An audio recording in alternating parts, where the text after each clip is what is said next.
A Baixada Santista registrou 1.311 casos de violência contra pessoas com deficiência entre maio de 2014 e agosto deste ano, segundo dados da Secretaria dos Direitos da Pessoa com Deficiência do Estado de São Paulo. Santos foi a cidade com mais ocorrências do tipo na Baixada Santista, totalizando 310. Na sequência, no ranking regional, aparecem Praia Grande, 233 casos, Itanhaém, 200, São Vicente, 156, Cubatão, 74, Mongaguá, 73, Peruíbe, 55 e Betioga, 37. Sobre o assunto, eu converso com o presidente do Conselho dos Direitos da Pessoa com Deficiência de Santos, Luciano Marques. Luciano, boa noite, obrigado, por participar conosco aqui do Caderno Regional. São números altos, né, Luciano? A gente estava conversando aqui, eu disse a você que eu fiquei um pouco espantado, com esses números. O CONDEF tinha também conhecimento desses levantamentos, Luciano? Não, primeiramente, boa noite, Irineu, boa noite, pessoal do Caderno Regional. Prazer sempre estar podendo participar de um jornal informativo como esse, né? E para mim também foi uma surpresa, eu comentava com você que para mim é espantoso isso. O Conselho costuma, sim, receber eventualmente denúncias, todas anônimas por telefone. Quando a gente pergunta o nome e o endereço da pessoa, a pessoa se nega a continuar a conversa e, portanto, não formaliza essas denúncias, né? Eu também consultei alguns órgãos da Prefeitura, através do CVC, o próprio CRAS e o CREAS, né? E esses números não estão batendo, na realidade, com o que a Prefeitura nos informa e com aquilo que chega no CONDEF, que também é uma porta de entrada para as denúncias com relação às violações dos direitos da pessoa com deficiência, não chegam para nós essas informações. Então, desses casos que você recebe lá do CONDEF, Luciano, quais são os mais frequentes? Quais são os tipos de denúncias mais frequentes? Então, a maioria vem através das próprias entidades. Santos é uma cidade que tem bastante entidades que servem, que atendem as pessoas com deficiência, né? E a maioria delas chegam com relação aos deficientes intelectuais. As entidades que lidam com eles ali o dia inteiro, ou de manhã ou à tarde, às vezes até período integral, elas percebem uma diferença naquela criança, que são deficiências intelectuais, alguns auditivos também, e começam então a apurar isso e chega até o CONDEF e a gente vai investigar através dos órgãos competentes também, porque nós não temos esse poder de polícia de entrar numa casa para fazer essa investigação. Aí a gente aciona os órgãos competentes e a gente consegue apurar alguma coisa. Então, assim, para nós do CONDEF, os intelectuais e os auditivos, pelo menos conforme as denúncias que chegam para a gente, mesmo que não formalizadas, atingem mais os deficientes auditivos, por conta da falta de comunicação, né?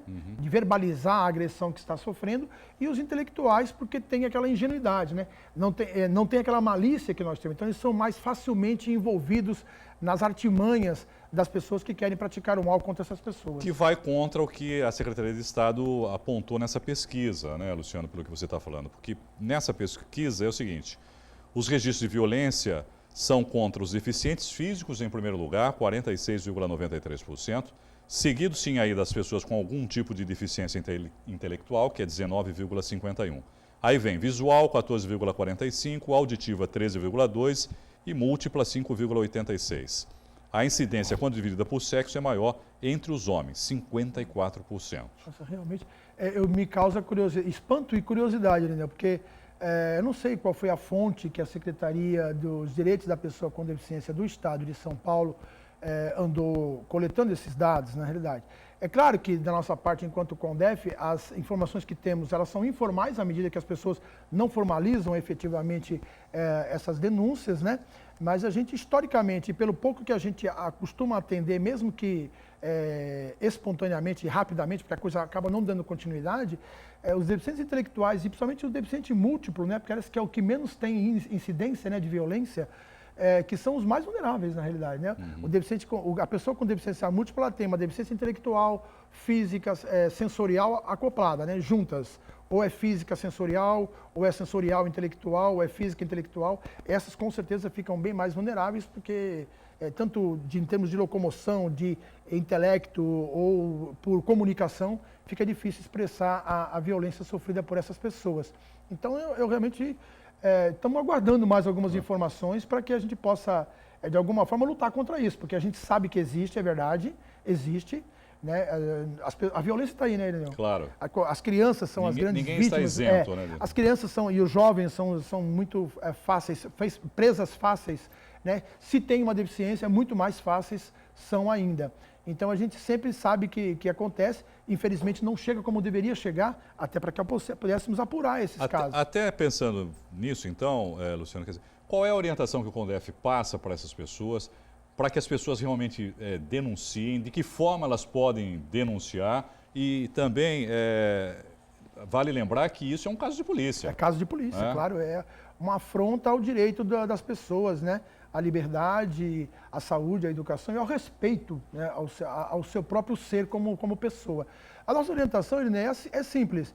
As pessoas precisam formalizar isso, seja através de um telefonema, mas dando dados concretos. Eu não posso atender um telefone de alguém que não quer se identificar, que não sabe onde mora, e levar isso adiante para um órgão responsável. Que acaba se tornando uma denúncia vazia. Uma denúncia vazia. Aí o CONDEF fica numa situação delicada, porque eu faço uma denúncia, depois a pessoa não confirma aquilo, eu aciono um CREAS, um CRAS, as pessoas têm toda a sua rotina já acumulada de funções, aciona o Ministério Público, por exemplo, na promotoria da pessoa com deficiência, um órgão judiciário que cuida para que se respeite a cidadania dessas pessoas, e aí no final das contas acaba que quando procura o denunciante, procura a investigação apurar onde está acontecendo aquela violência, a pessoa não acaba sumindo e fica então nós falando sozinho e passando até por uma situação de leviandade até, né? Fazer uma denúncia ocupando órgãos oficiais, seja do executivo, do judiciário, sem uma coisa concreta e comprovada, fica difícil. Então a gente pede sempre que as pessoas se identifiquem. Acaba se tornando um trote, né, Luciano? Um trote. E agora vou eu passar trote. Quer dizer, o CONDEF passando trote realmente não dá. A gente pode até receber trote, mas o CONDEF passar não pode. Qual é o número do telefone lá do CONDEF? Então, é nesse número que as pessoas podem fazer? Pode ligar. Nós temos expediente de segunda a sexta, das 9 até as 16, 17 horas. Né, quem costuma estar lá sempre são as funcionárias públicas, a Célia Regina e a Rita de Cássia, né, são pessoas que estão lá. Eu estou lá, eventualmente, como presidente, porque eu sou voluntário, quando me chamam, estou lá sempre para atender as pessoas. E de preferência, assim, né, alguma coisa concreta, né, uma foto, uma gravação, alguma coisa que possa concretizar essa denúncia. Mas só o nome da pessoa que está fazendo a denúncia e o endereço que eu possa... Não que isso vai ser revelado, a gente vai tentar manter o segredo, a própria justiça garante isso, né? Claro. Não vai sair revelando por fulano que falou, não vai acontecer isso. Mas para que eu possa ter fundamentalizada essa denúncia, senão eu não consigo dar andamento para os órgãos competentes, já que eu, CONDEF, enquanto representante do CONDEF, né? Nós do CONDEF não podemos ter, não temos esse poder de polícia, chega lá, intimar a pessoa, prender a pessoa, enfim, a gente não pode fazer isso. Bom, quero agradecer aqui ao Luciano Max, que é o presidente do Conselho de Direitos de Pessoas com Deficiência de Santos. Luciano, obrigado, viu, pela sua entrevista, pela participação. Imagina. Eu te agradeço. Nós é que agradecemos. Uma boa noite para você. Boa noite a todos.